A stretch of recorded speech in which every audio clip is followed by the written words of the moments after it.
Bonjour à tous, aujourd'hui je souhaitais vous parler de l'interrupteur positif. Alors on en entend pas mal parler quand on commence l'éducation positive, mais c'est pas toujours évident de comprendre de quoi il s'agit. Pourquoi on parle d'interrupteur positif? Eh bien tout simplement parce que en fait c'est un signal que l'on va envoyer à notre chien lorsque l'on souhaite qu'il arrête de faire ce qu'il est en train de faire.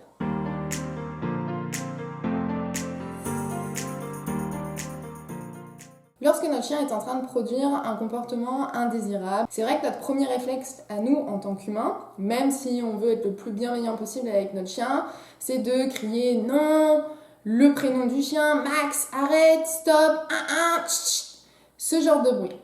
Le souci avec ce genre de signaux, c'est qu'ils vont un petit peu entacher la relation que vous allez avoir avec votre chien parce que pour fonctionner, ils sont obligés en fait de susciter la peur. Alors l'utilisation des termes que j'ai évoqués précédemment, ça ne va pas du tout expliquer à votre chien quoi faire à la place de ce qu'il est en train de produire comme comportement. De fait, votre chien va naturellement en fait vous associer à quelque chose de négatif. Il va avoir tendance du coup à chercher à vous éviter, à attendre que vous soyez en dehors de la place pour justement produire ce comportement. Car votre chien ne cherche vraiment jamais à vous embêter. En revanche, en fonction de vos réactions à ces comportements qu'il produit, il va finir par comprendre que certains comportements apportent des choses agréables et d'autres au contraire lui feront petit à petit ressentir de la peur, voire même de la douleur.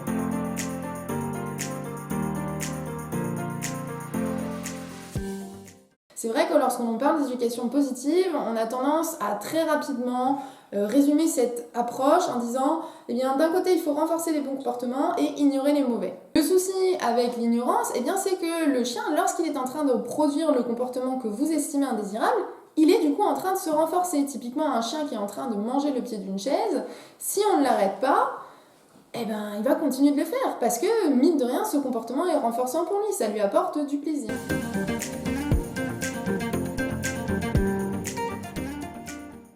Donc l'interrupteur positif, il va simplement vous servir à dire à votre chien, à lui faire signaler que là vous souhaitez qu'il arrête ce qu'il est en train de faire et vous regarde pour qu'ensuite vous puissiez le rediriger vers un comportement plus adéquat. C'est là que l'interrupteur positif il est très intéressant parce que à aucun moment du coup on ne va chercher à faire peur ou mal à l'animal et donc on ne va pas du tout entacher notre relation.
Good boy.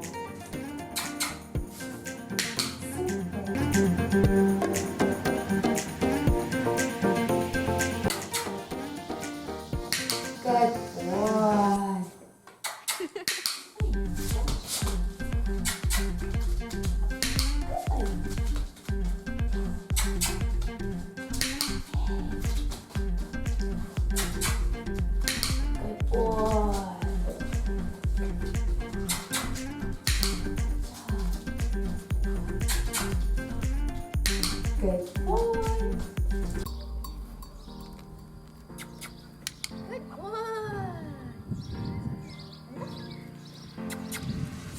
Good boy. Super.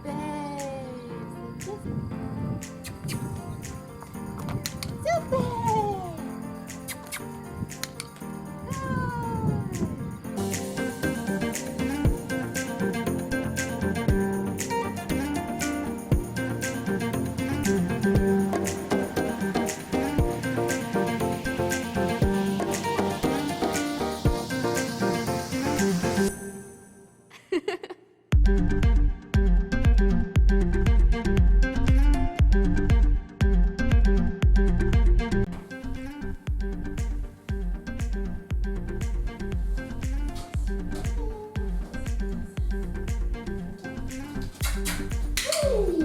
Good job.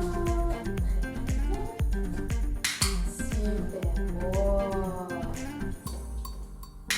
Good boy.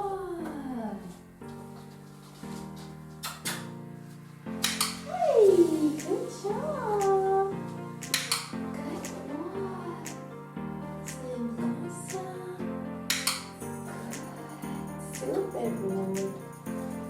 Yay! Nice.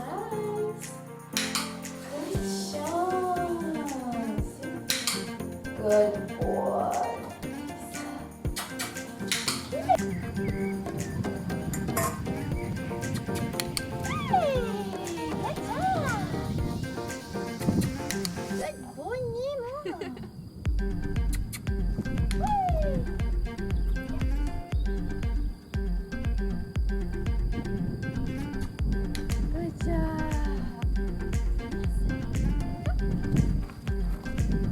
Good boy.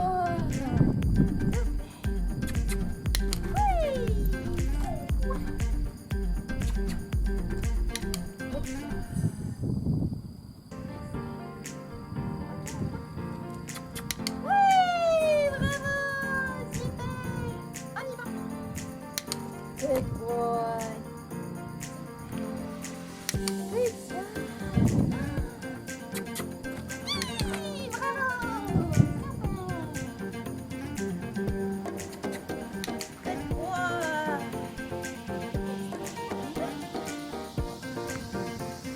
Okay. Yeah.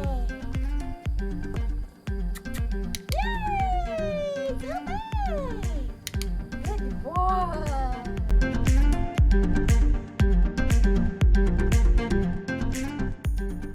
Positif, il ne va pas pouvoir fonctionner tout seul. Il va falloir en parallèle apprendre à votre chien ce que vous souhaitez qu'il fasse à la place et aussi tenter au maximum de prévenir les comportements indésirables. Et vous allez aussi en plus pouvoir renforcer les comportements que votre chien présente naturellement sans passer par des séances d'apprentissage particulières. Typiquement quand votre chien ne fait rien, est allongé dans la maison et donc n'est pas du coup en train de détruire le mobilier. S'il était en train de ronger quelque chose, on fait l'interrupteur positif et on propose au chien un jouet, un bois de serre à ronger à la place.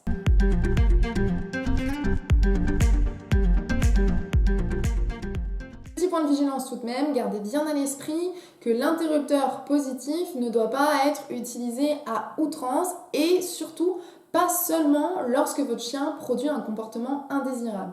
Pourquoi ? Eh bien tout simplement parce que si vous êtes sans cesse en train d'interrompre votre chien lorsqu'il produit un comportement indésirable, vous allez commencer à renforcer ce qu'on appelle une chaîne de comportement. Je fais un comportement indésirable, mon maître fait son signal, je me tourne vers lui et puis je suis finalement renforcée. Donc il faut que vous soyez vraiment sur un ratio de 80% du temps où vous utilisez un interrupteur positif, c'est lorsque votre chien produit justement un bon comportement. Typiquement, votre chien est dans son panier, il est calme, demandez-lui de vous donner de l'attention et puis jouez un petit peu avec lui par exemple. Autre point important, ne récompensez pas votre chien lorsque vous n'êtes pas en séance d'apprentissage. Pourquoi ? Parce que là aussi, du coup, vous allez commencer à renforcer une chaîne de comportement. Donc que faire lorsque dans la vraie vie, votre chien produit un comportement indésirable ? Là, si vous avez bien mis en place votre interrupteur positif, utilisez-le, mais simplement redirigez le chien vers un comportement plus adéquat.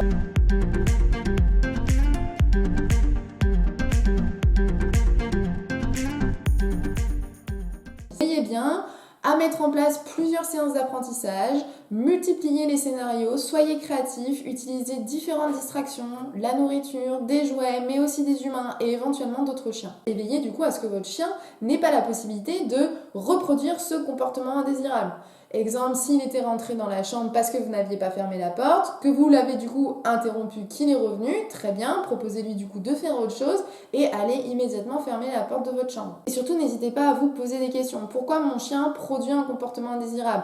Alors certes, lorsqu'ils sont jeunes et qu'ils sont en train de découvrir leur environnement, c'est tout à fait normal. Pour les chiens qui ont eu un passé, là aussi peut-être compliqué, qui n'ont pas eu l'habitude forcément de vivre en maison, c'est aussi très important pour eux de découvrir leur environnement. Mais si vous avez l'impression que c'est une situation qui se répète, eh bien peut-être que votre chien n'est tout simplement pas suffisamment stimulé ou pas stimulé de la bonne manière. Donc veillez là aussi à prendre en compte tous ces éléments pour tenter au mieux de répondre aux besoins de votre chien.